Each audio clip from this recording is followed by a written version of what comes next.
Hey, what's up guys? Matt here with Fix Anything Save Money. Today we're going to be showing you the features and how to use this SKILSAW 10-inch table saw. So I picked this up a couple weeks ago from a guy on Facebook Market. He wanted, pretty much nothing for it. So it was a good deal. I picked it up and I figured I'd make a video on it and use it. So you can see here, this is our 10-inch. This is our power button. Pull that up when it's plugged in to run it, and then just push it down to stop. And then here's our rip fence. You can see that. To move that, you just pull this handle up,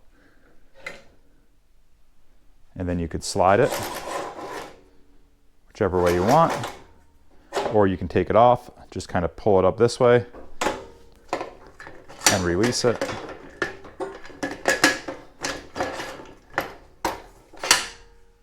Like that. And then you can move it over to this side right here.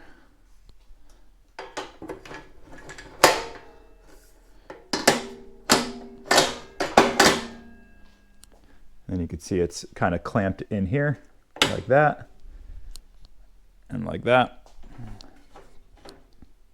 And then to lock it into place, you just push this handle down. And now whenever you're using a table saw and you're making, accurate cuts, I always like to measure, take a tape measure from here to this part of the blade, and then from here to this back end of the blade. So what you would do is lift the blade up, and we'll show you that. I have the blade down all the way just for storage, but you can see here, this is going to raise our blade up. Or actually, the blade does go down further. It goes all the way down into the saw. And that's how you want to keep it if you're storing it or transporting it or whatever. You never want the blade just kind of sticking up. So then to raise it up, we're just going to take this, rotate it clockwise.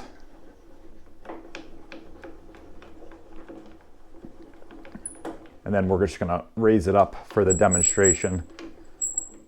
So we'll leave it like that. And whenever you're messing with this, swapping the blade out, doing anything like that, always make sure you have it unplugged. You don't ever want it turning on.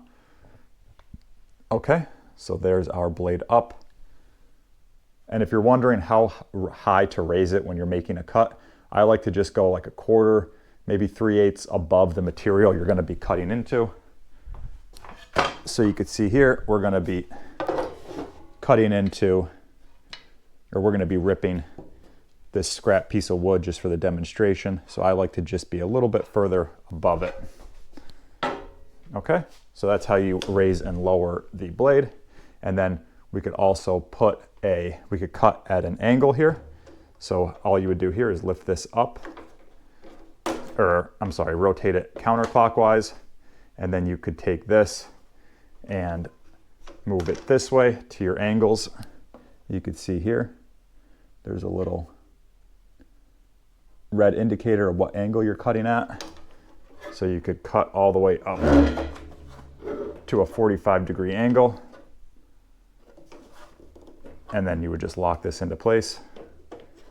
And you could see it tilts the blade at a 45. For this demonstration, we're not going to be doing that. We're just going to be cutting straight on. So we're going to move it all the way over. Leave it at 0.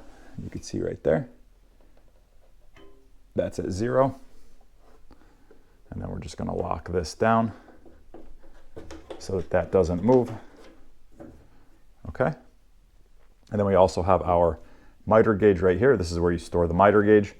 So you just pull it out from its little home right there. It's kind of stuck. Like I said, I got this from a guy and it could use some TLC. Okay, so there's the miter gauge. And then you could slide it into here and then loosen this handle, and this lets you cut at whatever angle you want. Okay, so now we would be cutting a 90 if you're going to be making cross cuts. You don't ever want to just make a cross cut freehand just like this, even if it's up against the fence. You always want to be using your miter gauge, because you're never going to be able to get a good angle just holding it freehand. And also it, you know, really increases the chance of kickbacks and injuries. So I always recommend using your miter gauge and a combination of your fence. And then, you know, it's just a lot more solid, a lot more stable, and it's going to prevent those kickbacks on you. Okay.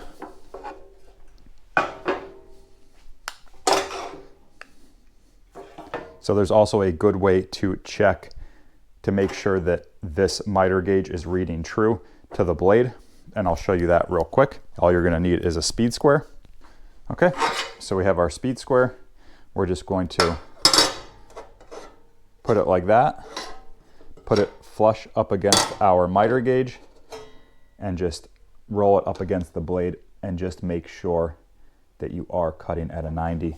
And if not on this miter gauge, they're all a little different, but you could just loosen that screw and adjust it until, you know, you might have to rotate this a little bit one way or the other. And then you could see there, we're going to be cutting at a 90. Okay. So like I said, here's the power cable right here. And that pretty much sums up everything on this. You can see when you're using the rip fence on this side, it gives you, you know, a little measurement stick, inches and millimeters. All right. And for this demonstration, we're going to be ripping this way. So we're not going to be using our miter gauge. We could put that back. And that could definitely use some oil. Okay. We're cutting at, you know, we're not cutting at any angle, we're cutting straight up. And then we'll just kind of tighten this down. And like I said, if you're making accurate cuts, you know, once you get your measurement, say you're, you know, you want to be ripping whatever, 3 inches, you always want to actually measure back to the center of your blade or back to this part of your blade, the inside edge. Okay.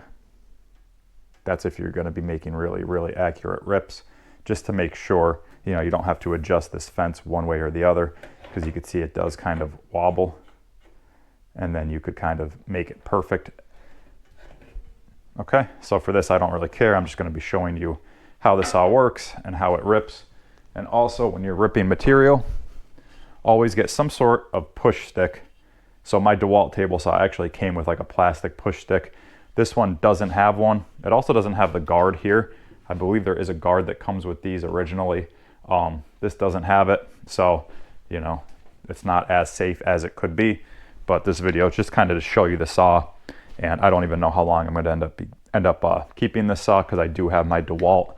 But this one is nice because it's a little bit lighter than my DeWalt, so I might keep it and hold on to it for some applications.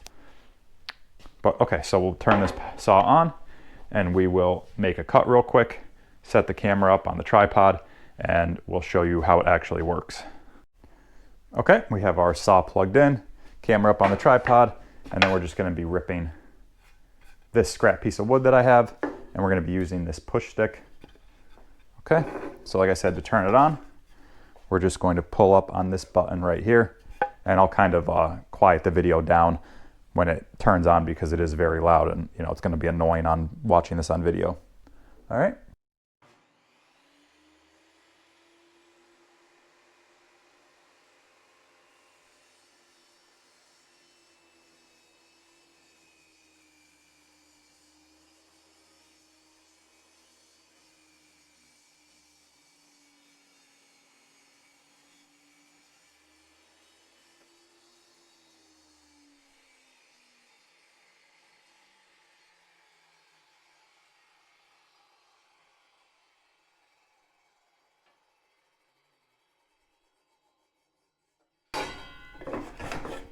Okay, so there's our rip.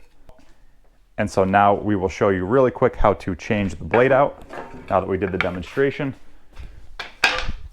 So to swap the blade out, all you're going to do is come down on this side of the saw. You can see right here, you're just going to loosen this little nut.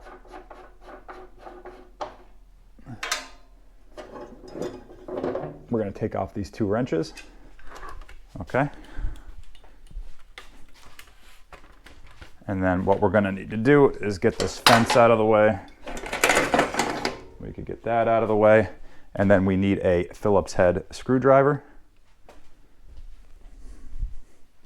Okay, so the Phillips head, we're just going to remove that screw and that screw, and we're going to unplug the saw. Okay, so the saw is unplugged. We have our wrenches. We're just going to take off this little cover.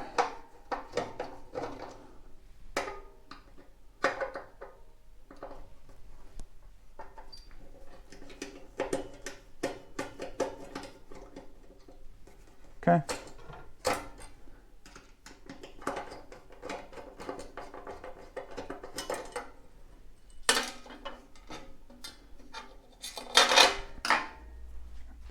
And then that's going to give us room to get in to this nut right here.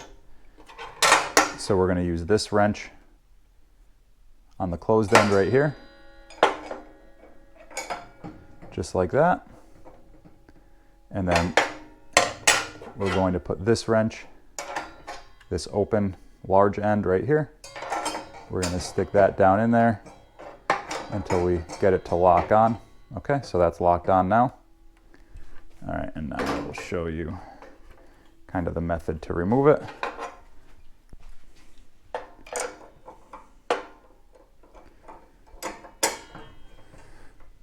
Okay, so now what I like to do is you kind of have them on like this, and then all you're going to do is just pinch them together to remove that nut, or this wrench is going to come this way.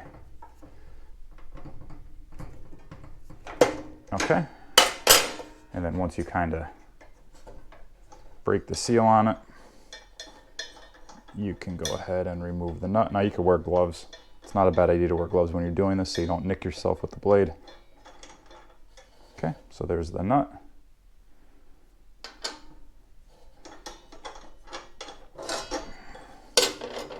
There's that locking washer. Just take note of the way that goes in.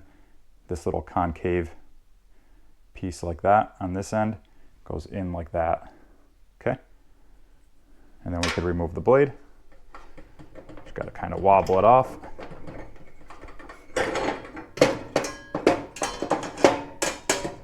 Okay, there's our blade. And then just take note of the way we put it back on, the way that we're cutting, the way that the blade is spinning like this. Okay, so just take note of the teeth. You don't want to put these on reverse. And then we're just going to feed it back down in there.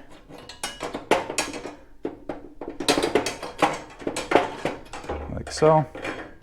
Get it around the ring. Sorry, that's not really great to see, but we're just going to get it around the ring.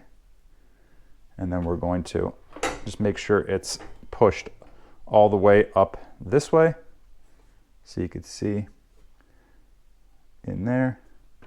And then we'll put our washer on, like I said, this way.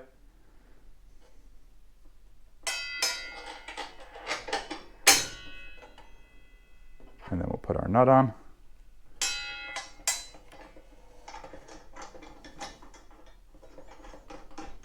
We'll get that hand tightened, and then we'll get the wrenches on it and tighten it the rest of the way. Okay.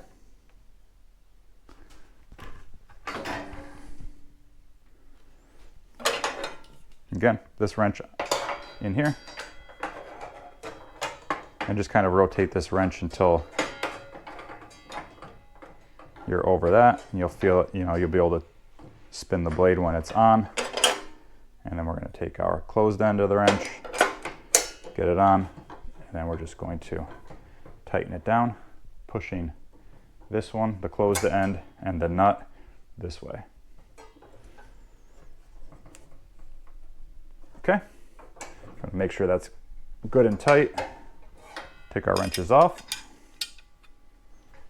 come back over here.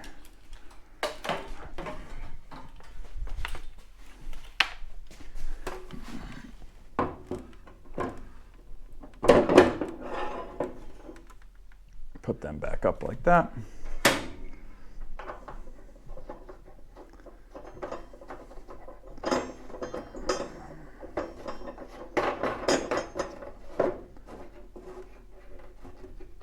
Okay.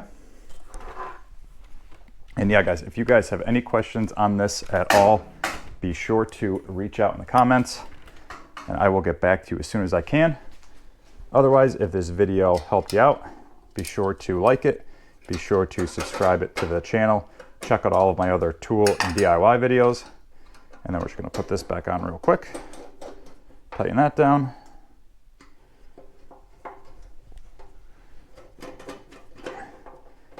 Tighten that down. And yeah, guys, that pretty much sums up the video. Thanks for watching. We'll see you next time.